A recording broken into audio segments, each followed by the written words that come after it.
Alright guys, at the end of our last video, I don't even know what was going on, but we figured out that the printer wasn't plugged in through the USB cord, and that's why it wasn't working right. So all of a sudden, by plugging it into USB, now it can communicate, and all these other things on the left side of my screen are lit up, and they weren't lit up before.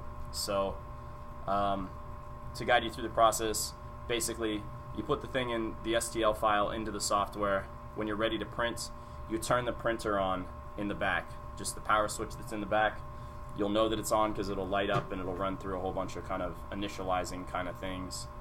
And I would do pretty much everything else that you can over here in the software and avoid the touch screen on the thing.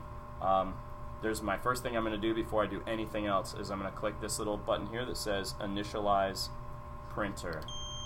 And when I do that, it's going to do the same thing it did before. It's going to make this tray move a little bit. It's checking itself out. It just takes about 5 or 10 seconds.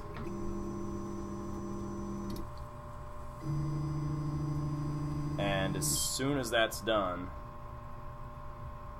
I'm going to go ahead and select Print. Print is this weird looking button. I don't know why they have weird buttons for everything. I'm going to hit Print. I'm going to choose, I already talked to you about infill and stuff. I'm going to choose 15% infill. I'm going to go on normal speed. I could hit preview if I want to see how much plastic it's going to use. But for this, I'm just going to go ahead and hit print.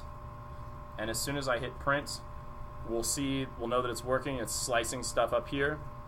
It's telling us the temperature of the nozzle right here, and it's telling us the type of plastic we're using up here, which happens to be ABS plastic. And now it's telling us that it's gonna print this, and that's how much material it's gonna use. I'm gonna click OK.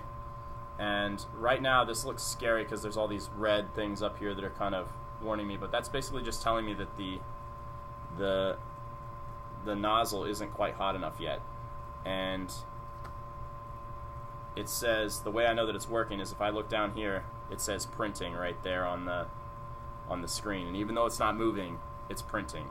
This whole process, printing a box like this, could take half an hour or an hour, and you basically just set it up, hit print, and then walk away, and then walk back when it's printed. So that's the whole process, start to finish. Cool. Cool. Fantastic. All right, I'm stopping.